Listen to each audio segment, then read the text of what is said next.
만들겠습니다. 아, 벙커 망했다 이제. 그리고 이제 그 로미오와 줄리엣의 도시로 유명한 베로나주. 이 세 개가 이제 그 이탈리아 와인의 주인데요. 생산량으로 보나 지명도로 보나 그리고 가장 강력한 이제 이른바 인지도 레이블 밸류로 보나 역시 토스카라의 와인이 가장 대표적이고 그 토스카라 중에서도 가장 대표 선수는 이제 역시 끼안티다. 그래서 그냥 자세히 보시면 이 끼안티 뒤에 뭐 졸라 복잡하게 많이 써놨어요, 그죠?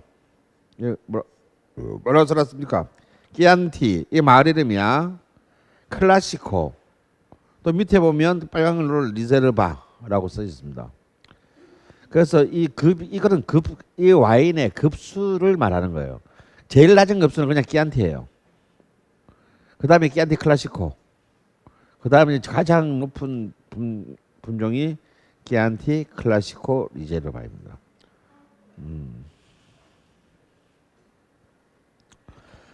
그래서 이제 이 끼안티라는 말을 쓰려면 이른바 AOC 제도, 그야말로 원산지 증명에 입각한 와인을 누가 만들어도 그 와인의 그 룰에 입각한 와인을 만들어야 돼요. 뭐냐면 이제 이 끼안티의 그 룰은 뭐냐면요. 이탈리아의 가장 토스카나의 대표적인 토착 와인인 포도 품종인 산지오 베제를 무조건 80% 이상 써야 된다.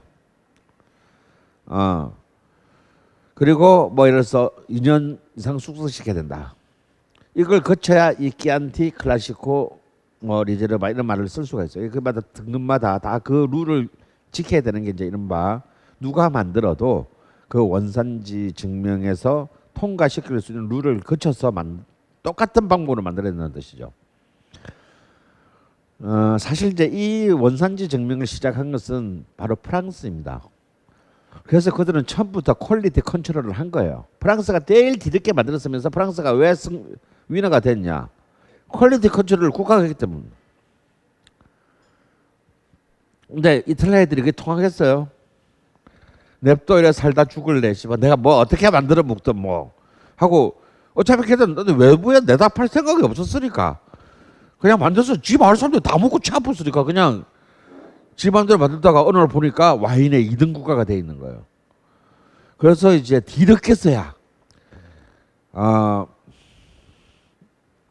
1910년대에 프랑스가 한 것을 이탈리아는 1950년대가 훨씬 넘어서야 야 우리도 그렇게 해야 될까봐 해가지고 이제 뒤늦게 이 짓을 시작했는데요.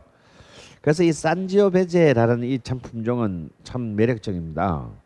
이게 무슨 뜻이냐면요. 산지오베제 하면은 주피터 신, 제우스 신의 피, 제우스의 피라는 뜻입니다. 그래서 이 끼안티를 만든 가장 오래된 거는 지금부터 거의 한 900년 전인 바론 리카솔리의 그러니까 리카솔리 남작이 처음으로 이 지금 우리가 마시는 끼안티 클라시코의 틀을 만들었어요. 자, 게라소나 막 물 타지 말고 그 산지오베제 80% 이상 꼭 쓰고 새끼들 좀 지켜. 좀 퀄리티를 좀 유지시켜라. 그런데 이 바론 리카솔리가 지금까지도 나와요. 지금 32대 손이 지금 이제 오는데 이탈리아에서 가장 오래된 와인을 사실 제가 이 끼안티 클라시코 리제르바를 준비하려 했으나 월요일 배달이 가능하다는 말을 듣고 그냥 그래서 포기하고 지금 여러분이 드시는 거는 반피. 이 반피는요 사실은 1985년도에 만들어진 굉장히 신생 와이너리인데 굉장히 이 토스카나 지방의 와인들을 현대적인 공법으로 굉장히 기술력 있게 만들어서 미국 시장의 이탈리아 와인을 그래서 미국 애들은 토스카라면 반피밖에 없는 줄 알아요. 그러니까 엄청나게 성공시켜서 마치 그 일종의 수출 역군으로서의 그 대표성을 가지게 됐습니다. 그래서 오늘 여러분이 드신 거는 리카솔리 와이너리가 아닌 반피의 그 끼안티 클라시코 리제르바입니다. 사실은 이제 이 끼안티 와인이 우리나라에는 꽤 일찍 들어왔는데 너무 초기에 욕을 먹었어요. 왜냐하면 아까 말한 대로 운송 과정에서 프랑스만큼 인지도가 없었기 때문에 굉장히 프랑스보다 더 불리한, 더 가혹한 환경에 이 운송을 한국까지 하다 보니까 와인이 다 산화돼 버린 거야. 그래서 사람들이 그걸 마시고 이탈리아 와인 맛이 왜 이래? 쓰레기야. 이래가지고 이 끼안티가 그냥 처음부터 오명을 이탈리아 전체를 더럽히게 되는 그런 걸 쓸 때 지금은 이제 전혀 그렇지 않고요. 앞에 그리스의 남리스타랑 이 끼안티 클라시코 리제르바랑 비교 보니까 어떤 게 더 마음에 드십니까? 남리스타? 난 남리스타가 훨씬 더 좋은 것 같다. 나는 반피가 좋은 것 같다. 비슷비슷하네. 가격을 말씀드리겠습니다. 이 가격은 63,500원입니다. 그러니까 사실은 남리스타보다 많이 비싸죠.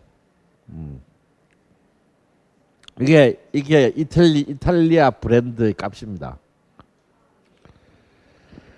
자, 이 로마 제국이 이제 이 프랑스 지방을 문명화시킴에 따라 드디어 프랑스의 이제 와인이 이제 보급되게 됩니다. 그때까지는 이제 프랑스 총독들은 와인이 뭔지도 몰랐다는 얘기죠. 그래서 이 프랑스 지역에 주둔 로마군을 따라서 이제 와인이 도버 해협을 건너 영국으로까지 건너가게 돼요. 그래서 이제 프랑스는요, 아주 와인에 대한 이 모든 것을 자기들이 독차지합니다. 그래서 프랑스의 다른 별칭이 뭐냐면 지들이 스스로 만든 거예요. 주신 바커스의 장녀, 첫 번째 딸 프랑스. 제일 늦게 먹은 주제에 마치 이렇게 와인이 이제 프랑스의 마치 전유물처럼 만드는 이제 유명한 와인이죠. 그래서 이 프랑스가 19세기부터 20세기에 걸쳐 잘한 것은 뭐냐면 좋은 와인이다. 뭐 19세기도 사람들 입맛이 있었고 좋은 와인, 나쁜 와인이 있었잖아요. 비싼 와인, 싼 와인이 있었는데 좋은 와인은 프랑스 와인이다라는 그 이미지 메이킹을 기가 막히게 민간과 정부가 성공시킨 겁니다. 그래서 사실 프랑스에도 쓰레기 와인이 많은데 프랑스 와인 하면 좋은 와인. 좋은 와인은 프랑스 와인이라는 그 브랜드 파워를 만드는 거예요. 이 브랜드 파워가 지금 현재까지 세계를 사실상 여전히 지배하고 있다고 해도 과언이 아닙니다. 그래서 프랑스의 어떤 작가는 이런 말을 했습니다. 결국 라틴 문명이라는 것이 결국은 와인 재배업자들의 문명이다. 결국 로마 시대 때 로마군을 따라서 전 지역에 뿌려지면서 마치 유럽의 문화가 드디어 시작했듯이 결국 라틴 이 지중해를 둘러싸는 라틴 문명이라는 것은 바로 와인 재배의 역사다라는 거예요. 그러니까 이제 이런 말을 누가 다 만들어냈냐?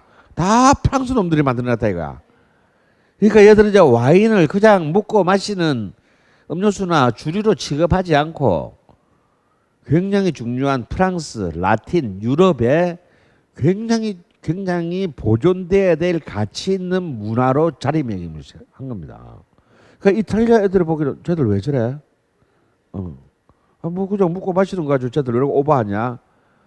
라고 투덜거리는 순간에 프랑스는 와인의 모든 가치를 자기들이 점유해 버린 거예요. 그런 것이 프랑스인들의 위대함, 싸가지 없음이죠.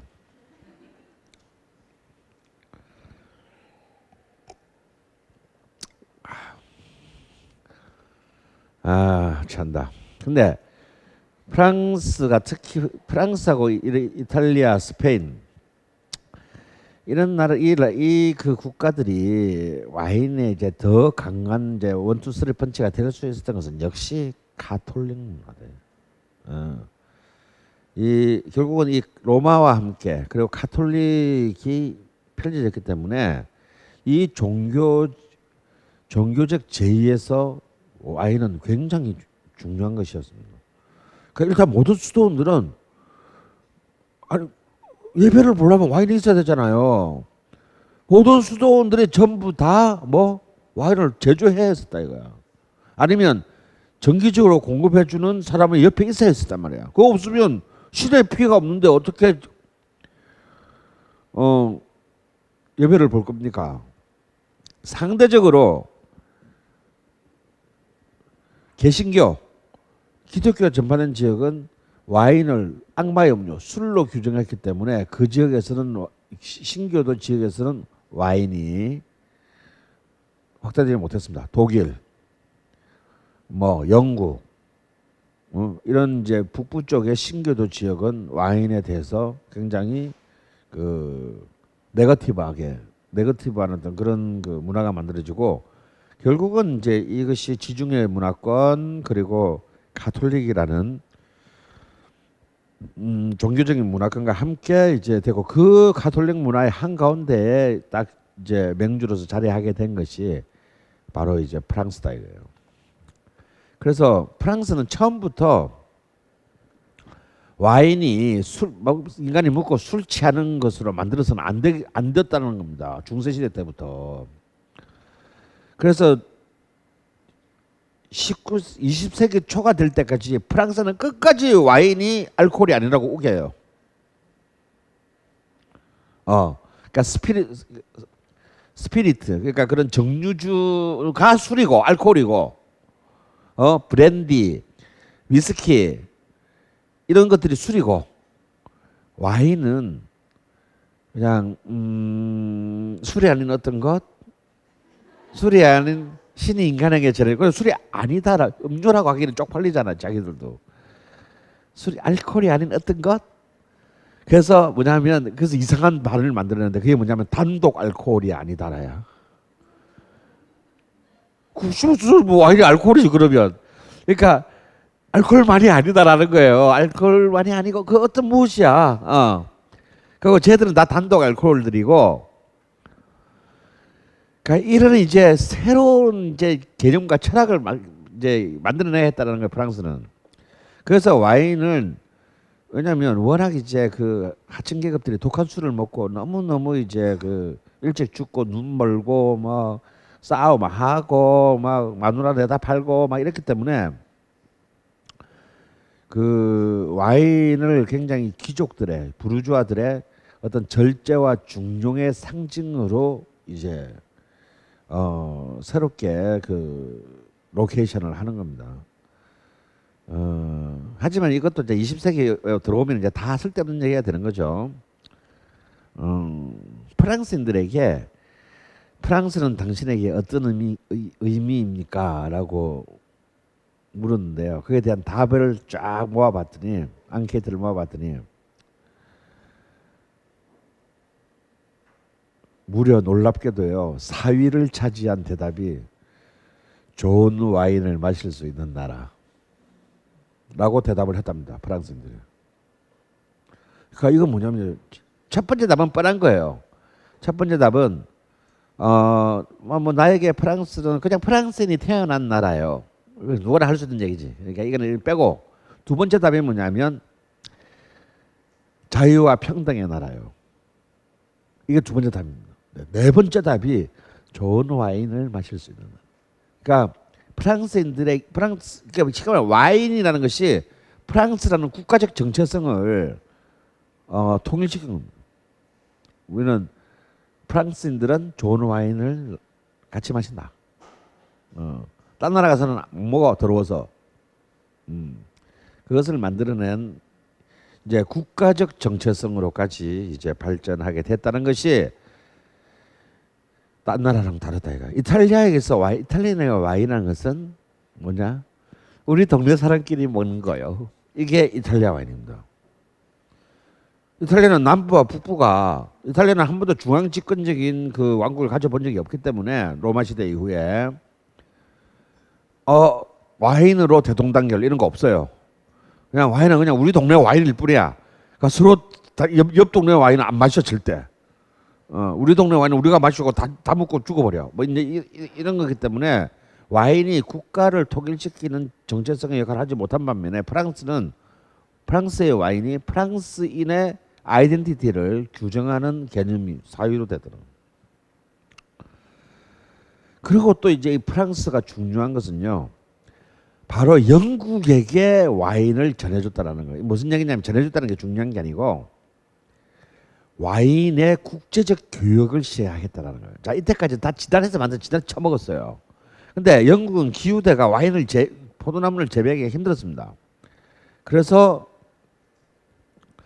프랑스는 영국을 자신의 굉장히 중요한 와인 시장으로 삼았는데 놀랍게도요.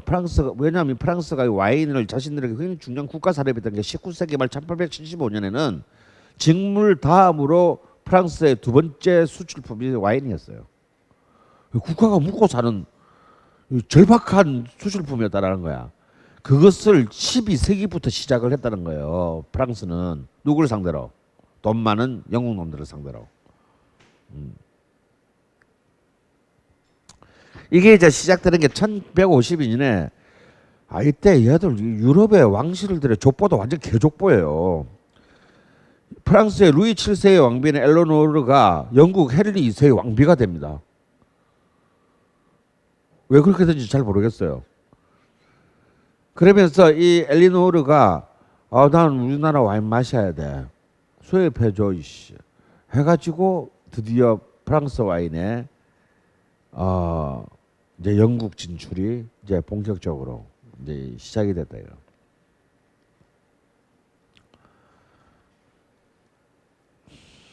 이것이 바로 보르도의 역사의 시작이에요. 왜? 부르고뉴는 너무 내륙에 있고 로우는 이탈리아 쪽에 있고 보르도는 남부지만 서쪽 대서양 쪽에 면해 있었기 때문에 배로 영국의 도버와 왔다 갔다 할 수 있었습니다. 그래서 바로 보르도가 되는 딴 게 아니에요. 프랑스도 모든 전쟁에 와인 심어.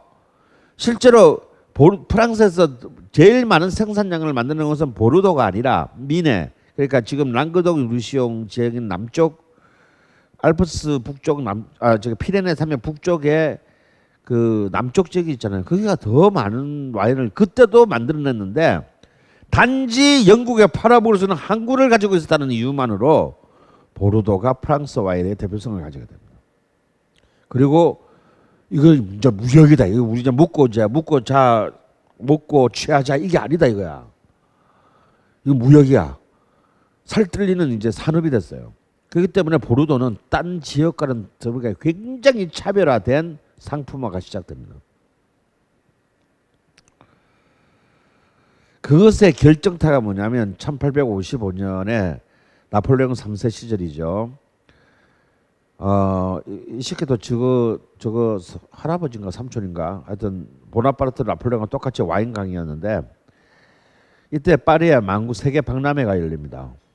박람회 열릴 때 이때 나폴레옹 3세가 뭘 지시하느냐면 특급 보르도 와인을 61개 와이너리를 5개 등급으로 나누어라.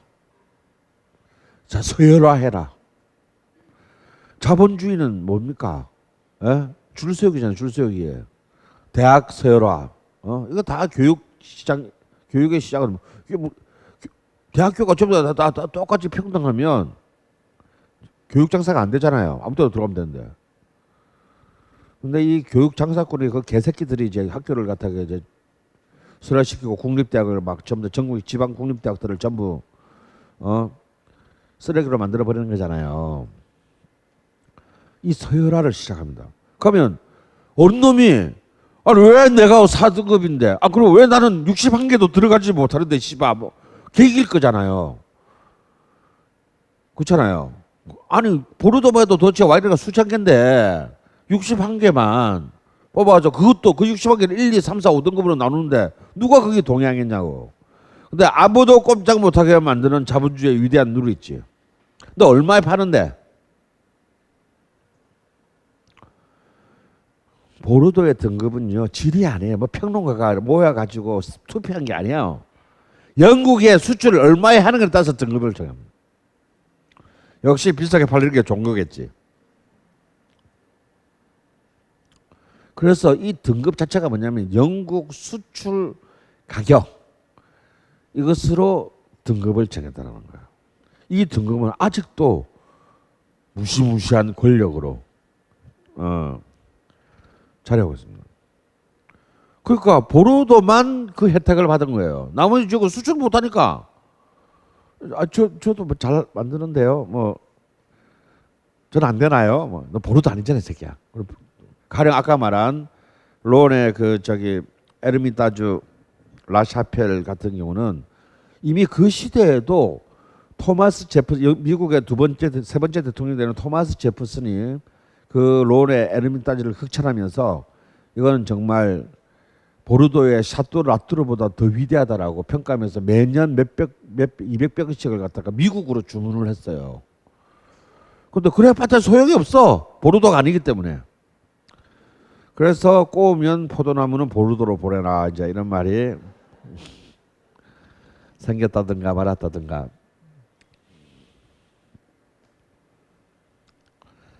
자, 그래서 이제 여러분들을 헷갈리게 만드는 프랑스 말을 이제 딱 여러분 프랑스 이거 이제 그 보면은 특히 보르도 와인은 전부 다 샤또 뭐 어쩌고 샤또 라뚜르 샤또 라피트 뭐 근데 더 웃긴 건요 미국 와인인데도 샤또 끌로 디발 뭐 샤또 쓰는 거 있고 있어요. 미국에 무슨 샤또가 있다고. 민주주의 국가에 이 샤또의 어원을 알면 프랑스 애들이 얼마나 가락한 놈들인지 진짜 개 싸가지 놈들인지 알게 돼요. 프랑스 와인이 재수 없는 이유는 이런 부처가 복잡해 새끼들이 근데 그 자기들의 어떤 그걸 이제 자기 고유명사 앞에 꼭 붙는 단어가 제일 많은 게 샤또예요. 샤또는 글자 그대로 성이라는 뜻인데 이게 얼마나 웃기는 짓이냐면 1855년이 되기 아까 그 말한 등급제가 되기 전에 샤또라는 것을 쓴 포도원은 보르도 그 전체에서 4군데밖에 없었어요. 샤또 라뚜르, 샤또 라필드, 샤또 마고, 샤또 디상. 실제로 포도밭에 성인 귀족들이 소유해가지고 실제로 포도밭에 성을 가지고 있는 놈들. 근데 왜 포도밭에 성이야? 근데 그게 있어 보이거든 졸라리. 샤토 하니까 이렇게 뭔가 성이잖아 성. 성에서 와인을 만들어. 그래서 대부분의 성이 없었던 와인 그냥 포도밭들은 진짜 글자대로 끓이가 뭐냐 우리 그랑끓이 할 때 끓이에요. 끓이는 뭐냐면 글자 그대로 포도밭 구획 포도밭을 말하는 거예요. 그게 끓이야. 끌로는 뭐냐면 포도밭과 포도 사이 경계선 담벼락을 말해. 돌로 싸가지고 포도밭과 이 포도밭과 저 포도밭 사이의 경계선 그게 끌로예요.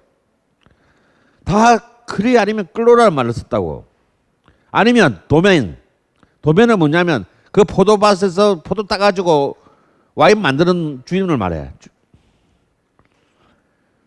그래서 끌로 도면 쓰는 애들 전부 다 야 우리도 샤또 쓰자 있어 보이지 않니? 그래가지고 전부 다 이 샤또라는 말을 쓰게 된 거예요. 완전히 이제 그러니까 소비자들을 현혹한 거지. 뭔가 있어 보이는 귀족들이 만드는 술인가 봐 샤또. 그래서 그런 귀족과 부르주아적 전통이 없고 전통적인 와인 제조자들 가문에 의해 만들어진 부르고뉴에서는 샤또라는 말을 쓰지 않아요. 그래서 부르고뉴는 다 도메인이라는 말을 씁니다. 나는 그냥 와인 제작자야. 나는 와인 포도나무 심고 와인 만드는 사람이고, 나는 뭐 우리 아버지가 그거 만들었고 다 그다음에 내가 만들고 그다음에 내 새끼가 만들 거니까. 그래서 걔들은 아직도 부르고뉴는 도메인이라는 말을 고수합니다. 샤또라는 말을 절대 안 써. 물론 이제 부르고뉴 중에서도 끌로를 쓰는 경우는 있어요. 왜냐하면 부르고뉴도 이렇게 돌로 이렇게 포도 맛을 구입시켜놨기 때문에 뭐 끌로데레아 같은 이제 이런 그 부르고뉴의 유명한 것들은 끌로라는 말을 쓸 수는 있지만 샤또는 거의 쓰지 않고요. 샤또는 전부 다 그 허세 덩어리인 보르도가 쓰는 단어입니다. 자, 여러분 지금 두 종류인데 이게 한 병이 다 6병을 못 구해가지고 지공다스를 두 와인을 이걸 섞었습니다. 그러니까 한 테이블은 이거고 한 테이블은 나머지 4테이블은 이걸 텐데 폴 자블레 N의 지공다스가 어느 테이블이지? 아, 그 테이블이구나.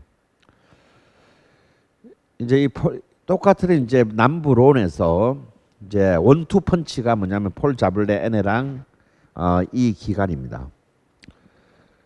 폴 자블레 N는요 진짜 론의 최고 아까 말씀드린 그 와인은 라샤펠을 만드는 제작자고, 무엇보다 이 사람은 이제 바이노다이내믹스 유기농 농법을 구현한 굉장히 혁신적인 그 인물이에요. 이 기갈은 정말 그 남북부론을 걸쳐서 최고의 그 가장 최대 생산을 해내는 가장 대표적인 대중적인 그 와인입니다. 남부론과 북부론의 차이가 있는데요. 우리가 다 론이니까 비슷한 것 같지만 완전히 이 둘은 완전 다릅니다. 북부론은 주로 이러면 시라라는 품종 알죠? 시라 100%로 만듭니다. 딴 거랑 섞지 않아요. 블렌딩 하지 않습니다. 마치 부르고뉴가 피노누아 100%로만 고집하듯이 북부론은 시라 100% 와인입니다. 그래서 꼬띠 로티라든지 아까 말한 에르미따주 같은 정말 한 병당 최소 몇십만 원씩 하는 위대한 와인들을 만들어낸다면 남부 와인은 시라가 중심이 아니라 그르나슈라는 품종을 가지고 주로 만드는데, 이 그르나슈는 스페인에 가깝잖아요. 스페인의 가르나차가 바로 이 가르나차 품종이 이 프랑스의 그르나슈랑 같은 겁니다.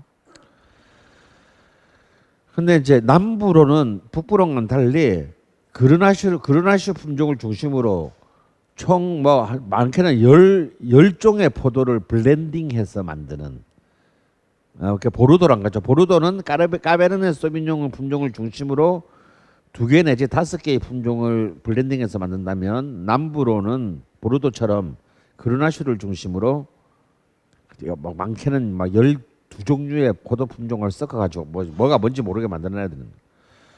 근데 여기에 대표적인 와인은 방금 여러분이 드시는 지공다스랑 여러분은 아마 익히 들어보셔서 샤토네프 디파프 교황의 와인이라는 파프 아빠 교황님 파프의 와인이라는 뜻인 샤토네프 디파프가 이 남부론인데요. 굉장히 이제 그 다양한 품종의 블렌딩에서 만들어지기 때문에 이 제작자의 개성이나 철학들이 바로 이렇게 드러나는 그런 경향이 있습니다. 자, 이렇게 해서 이제 그 19세기에 이른바 제국주의적인 확장에 의해서 유럽의 이 포도나무들이 전부 전 대륙으로 퍼져나가기 시작했습니다. 물론 신대륙 미국 같은 경우는 이미 그 이민자들에 의해서 이제 이 그 와인 포도를 심으는 노력이 1770년대부터 있었어요. 근데 다 실패합니다.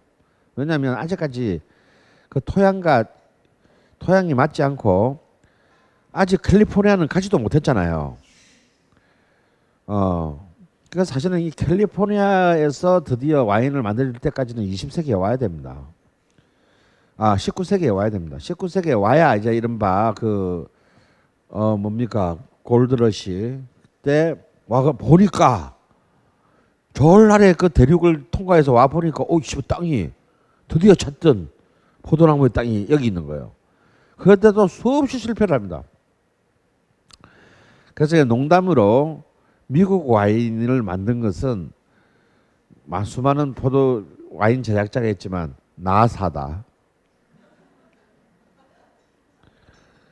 나사가 인공위성으로 지형과 지지를 체크해 가지고 야 여기서는 이런 품종 심어 저기는 저런 품종 심어 리포터들을 보내줬어요. 그래서 캘리포니아 와인의 약진은 나사의 약진과 동일하다라는 이런 얘기가 나올 정도로 미국은 인간의 힘으로는 수없이 실패했으나 과학기술의 힘을 빌려서 짧은 시간 안에 급진을. 그래서 사실 이때만 하더라도 이미 동양에는 와인 문화가 아무도 몰랐고 존재하지 않았고 오히려 서유럽과 이제 라틴 국가들 그러니까 이제 이 지중해 연안의 국가들이 와인의 중심이었는데 드디어 20세기가 19세기를 지나 20세기가 되면서 전 대륙에 남아프리카 공화국, 남북 아메리카, 오스트레일리아의 전부 와인이 전 대륙에 이제 와인이 이제 만들어지는 그런 때죠. 근데 그럼에도 불구하고 역시 와인의 중심지는 프랑스, 이탈리아, 스페인이었는데 이 모든 것을 깨트리는 무시무시한 사건이 유럽의 와인 종주국을 깨트리는 무시막지한 혁명적 사건이 1976년 파리에서 일어납니다. 이른바 파리의 심판, 페리스 트라이얼이 일어납니다. 이게 뭐냐면 이제 간이 부은 미국 와인들이 씨발 우리도 너가 와인하고 보다 잘 만드는데 뭐 어쩌고 이렇게 찝찝거린 거예요. 그래서 프랑스 애들이 뭐냐 쟤들 양아치들이 장난해 새끼들아. 짜증 어디다 대고. 그래서 놀랍게도요 미국 쪽에 미국 캘리포니아 와인께서 그러면 좋아 씨발 그러면 똑같이 10병씩 넣고 블라인드 테스팅 하자. 심사위원 전부 프랑스 너희들로 해. 그러니까 프랑스 심사위원 저는 프랑스인으로. 그 대신 블라인드 테스트. 그래서 20점 만점으로 화이트 와인 20종, 레드 와인 20종을 붙은 거예요. 그러니까 각자 대표 선수들 다 보낸 거예요. 다 보는데요. 심사위원은 저는 프랑스인이야. 그러면 우리가 생각해도 걔들은 진짜 와인에 달고 달은 선수들이고 우리가 생각하는데 얘들은 향만 맡아도 시즈코처럼 샤토 라플레 77년 뭐 이렇게 나와야 될 거잖아. 여러분 그거는 만화에서나 있는 얘기예요. 저도 제가 옛날에 와인클럽 할 때 진짜 영국 소믈리에 자격증 가지고 있는 김현장 변호사님이나 뭐 이런 이제 선수들 다 모아놓고 블라인드 테스트 하면요. 우리 주방장보다 못 맞춰. 다 틀려 다. 더 웃긴 얘기 하면요. 여러분 눈 가려놓고 마시면요. 화이트 와인하고 레드 와인도 구별을 못합니다. 여러분 그 구별할 수 있을 것 같죠? 여러분 눈 가리고요.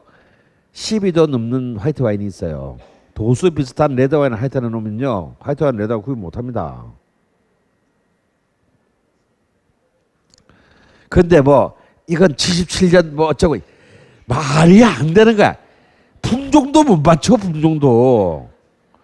한국에서 내놓는 와인 테스트 10명이 캘리포니아 가서 테스트하는데 그쪽에서 이 와인은 한 품종으로 100%로 만든 거 품종만 맞춰보라 그러는데 10명이 다 틀렸어.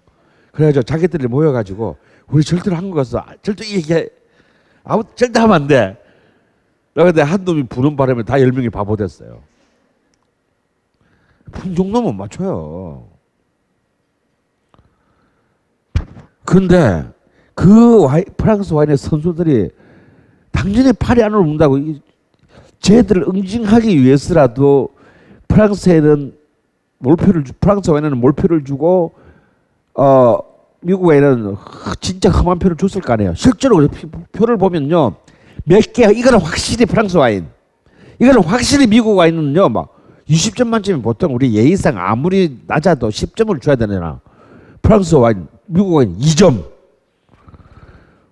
프랑스 와인은 암만 낮아도 12점. 이렇게 줬는데도 놀랍게도 레드 와인, 화이트 와인 1등이 전부 캘리포니아 와인이. 뚜껑을 딱 열었는데 캘리포니아 이 새끼들 다 속은 거야. 1등이 전부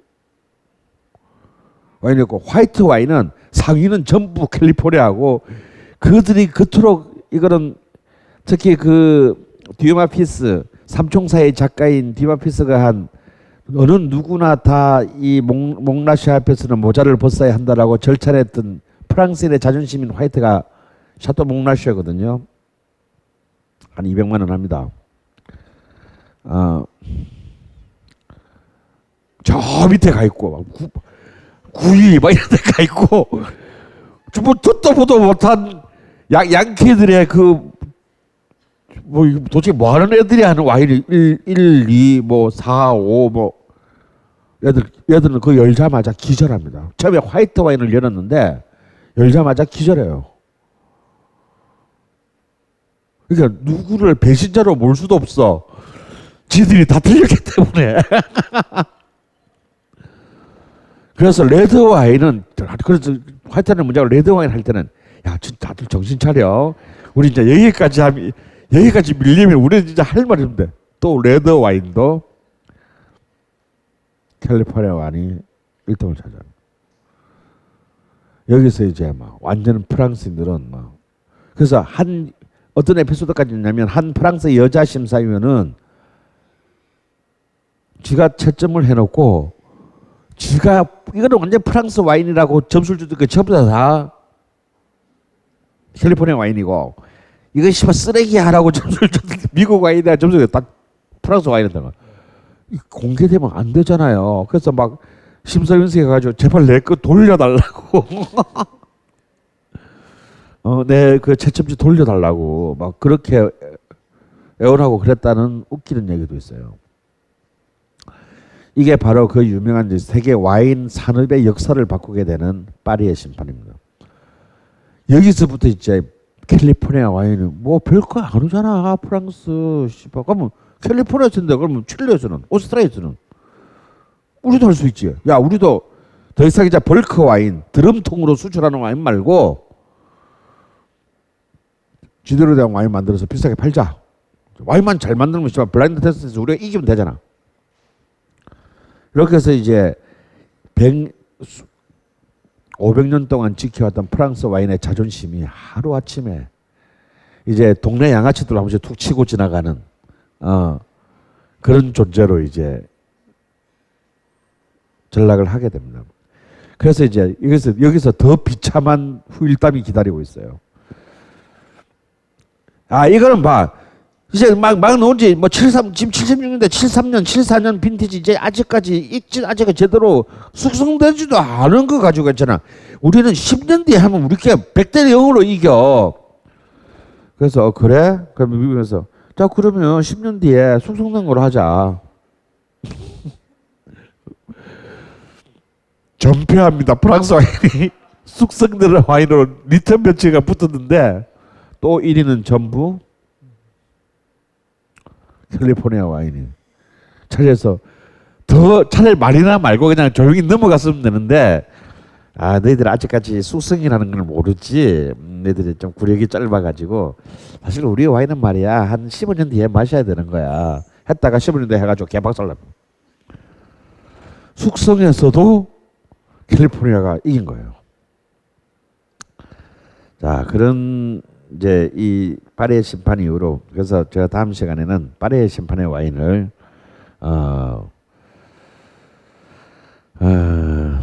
에서 그 프랑스를 꺾었던 캘리포니아 와인을 준비하겠습니다. 어떻습니까? 자, 이 화이트 와인 처음 시작한 그 스파클링은 그렇고 뒤에 마신 세 종류의 와인.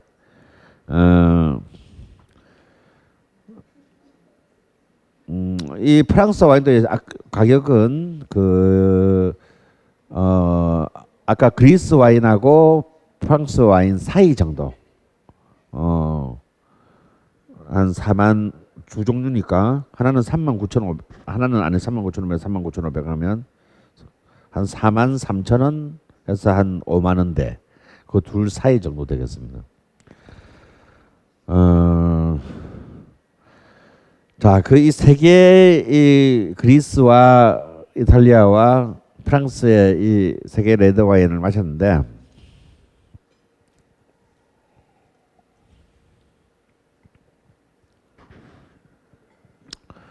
여러분의 취향들은 어떠신가요? 론의 이 그 지공다스가 제일 좋은 것 같다. 나도 이게 제일 좋은 것 같아요. 자, 그 다음에 람리스타 맨 처음 마신 그리스 와인이 좋은 것 같다.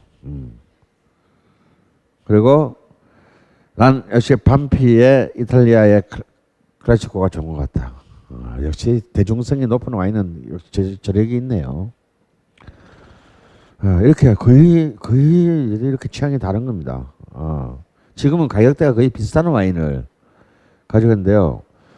이제 또 가끔씩은 이제 비싼 와인 마실 때는 좀 싼 와인도 같이 마셔야 되지 않겠어요? 내일 제가 다음 주는 여러분한테 제가 어떤 걸 할 거냐면 블라인드를 할 거예요.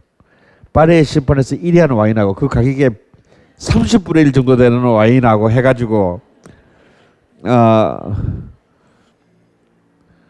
어떤 와인이 더 맛있는지를 가지고 제가 블라인드 테스트를 할 겁니다. 자, 다음 주에 뵙겠습니다. 감사합니다.